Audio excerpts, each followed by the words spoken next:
Go. Hello, everyone. Welcome back to In the Know, the Kingdom Network of Women.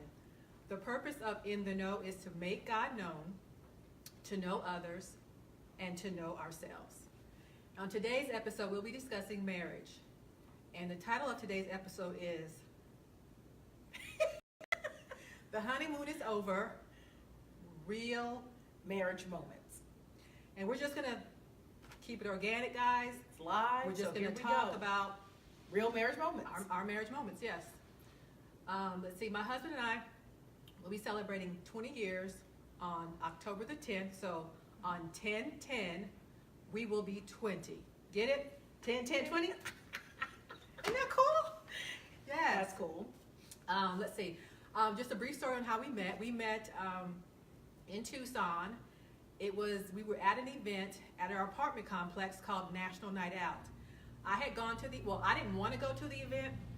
My son said, "Mommy, let's just go," because you're supposed to bring a covered dish. And I was like, I don't feel like cooking anything. So I was like, I really don't want to go. So my son talked me into it. So we go to the event, and my husband's there. And the first thing he said to me was, because I was looking at an Avon book. I was sitting at a picnic table, minding my own business. Nobody was there, just me and the Avon book. So he comes over to me and he says, "You don't need that." And I'm thinking, who is he to tell me what I need? Like, he don't know. So, but he was trying, that was his pickup line. That was, he's basically saying, I was so beautiful that I didn't need the makeup is what he was basically saying. But he didn't say it that way. And I took it like, how some women are like, well, who is he? And he is not, so it was like that thing. So long story short, so we dated, we dated for we got married very quickly. I want to say we got married within 6 to 8 months of meeting each other. But I was a single mom with my son, and so a lot of times I would have him, he would pick up my son from school, or he'd help my son with homework because I worked at night. And I remember vividly my son saying to me, he says, "Mommy, you have to love him." My son fell in love with my husband before I did. He said, "Mommy, you have to love him." And that just melted my heart that my son loved him before I loved him. And he and my son's birthdays are actually a day apart. Okay. Paul's birthday is May 1st, and my son's birthday is May 2nd. And so, that was God showing up, giving confirmation. And, all these years later, I would just have to say that, we're about to celebrate 20 years. And I won't say it's always been easy because, nothing in life is always easy. And if you want something, you have to work for something. It does. Because you get what you get out of it. What you sow into it. Yep, Yes. exactly. So, I'll be honest. There's been times where I've just taken it for granted. Okay, he's gonna be here, or it's gonna be here. Well, you know what? Not so much. No, because just as God given it to you, God can take it away from you. So you have got to nurture that thing. You've got to take care of that thing. Yes. Just as we put time into, getting up early to go to work, getting up, spend Yes. time with the Lord. You have to spend time with your spouse. You have to put the work in, and it's one of the best jobs that if you put the work in, you're going to get so much more out of it. So what would you have to say on marriage? And What I would say is there's no such thing as a perfect marriage, because we're imperfect people, and that there is a lot of adjustments, and there's a lot of times you just have to let stuff go. If you want to be picky about every little thing, you're not going to have a successful marriage. Toilet paper is not on the roll, like you were saying,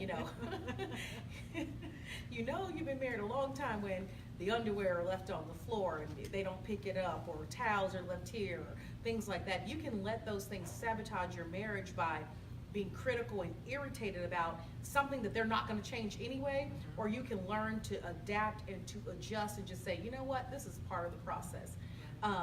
It's the 80-20 rule. If 80% is all good and you don't like 20, that's not worth you sabotaging your relationship or your marriage by your words and your negativity, because what you sow will grow. So if you keep on sowing negativity, that negativity is going to grow. You sow criticism, that will grow. If you sow irritation, that will grow. So if you don't want to reap that, don't sow that. That's what I would say. Right. So if you want more of a loving relationship, then sow that. It's not a big deal for me to go get you a cup of coffee. I'm serving you, and it's my pleasure to do so. I don't have to, I want to. What am I doing? I'm sowing good things, I'm sowing positive things into my marriage, and therefore I reap positive results from it. Right. And you know, one thing that my husband told me when we first met, and I'll never forget, he told me this. He said, you have to always let me be the man. You know, and a lot of times, you know, sometimes, like a woman, if she has a career outside the home, and let's just say she's making more money than her husband, she earns more money, then she sometime may think that because she's making more money, then she has more say so. You know, Yes.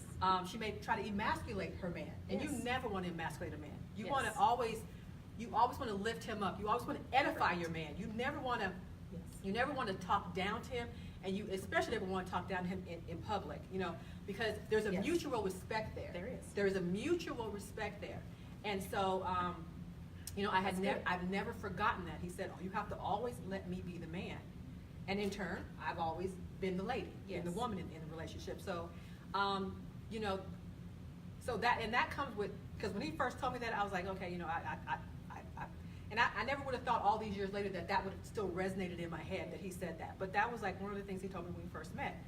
And so, you know, I would just let, you know, some of the ladies out there who might be listening, you know, just, because sometimes, the peace thing, to get a peace.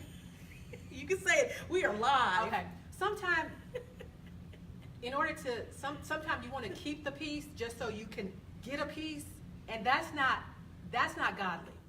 That's manipulative. You can't manipulate people. Yes. You can't try to, you know, coax them into doing things that they wouldn't normally do, Correct. just so you can have peace, so you can have a peace.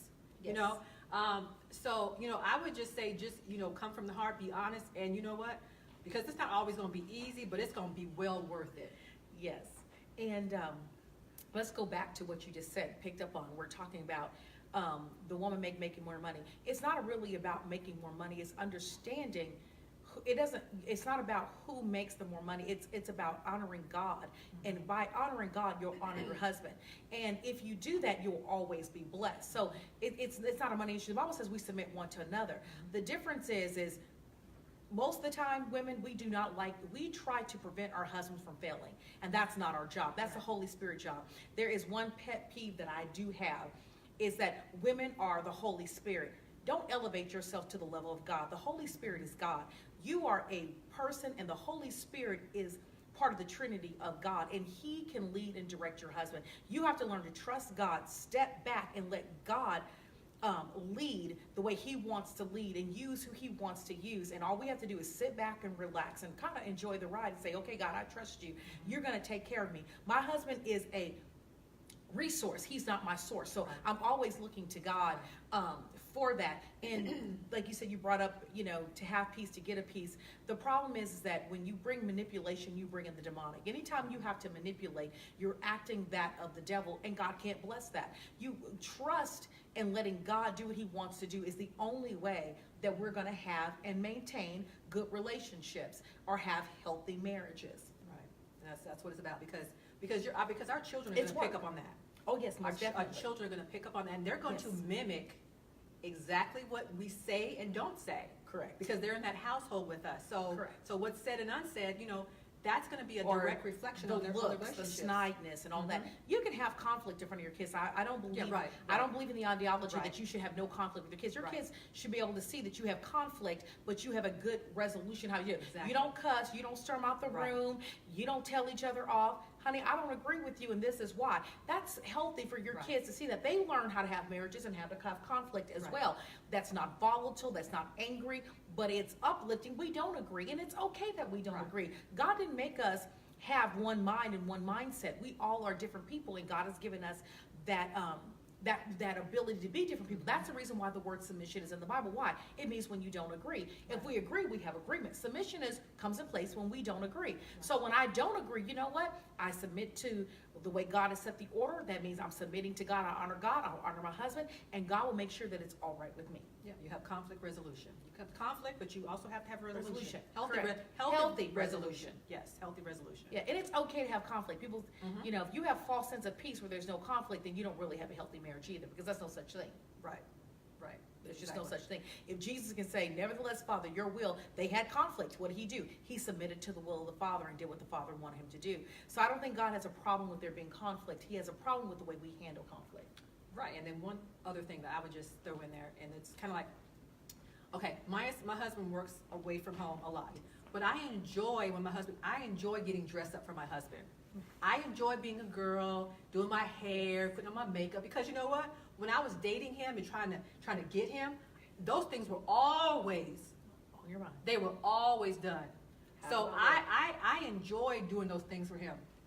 So ladies, I would just say, you know what? Whatever you did to get him, do that thing tenfold to keep him. That's all I gotta say. We are keeping it real at Empower Life Church and in the know. So now you don't know, now you know. And someone asked how to get the red outfit you have on. How to get the what? The red outfit that you We have. have someone out there asking, how can you get this red outfit that Miss Shelley has? She has a line that's called Low Chief. You call her or type in your information. Yes, She'll I- get with you. Yes. She can create that fashion I can for create you. it for you. Yes, yes. Thank you. So we want to end with this. It's 1 Corinthians 13, and it talks about love. In marriage, you're going to have a lot of love, because marriage doesn't work with two selfish people. Eventually, you'll destroy each other because everyone wants their own way. And sometimes in marriage, if you want a good one, after the honeymoon's over, it's called you have to yield, and some things you just have to let go. But this is what it says. It says, love endures long. It's patient and kind. Love is never envious or boils over with jealousy. It's not boastful or vainglorious. It does not display itself haughtily. It's not conceited, arrogant, or inflated with pride. It is not rude and unmannerly. It does not act unbecomingly. Love, God's love in us, does not insist on its own rights or its own ways.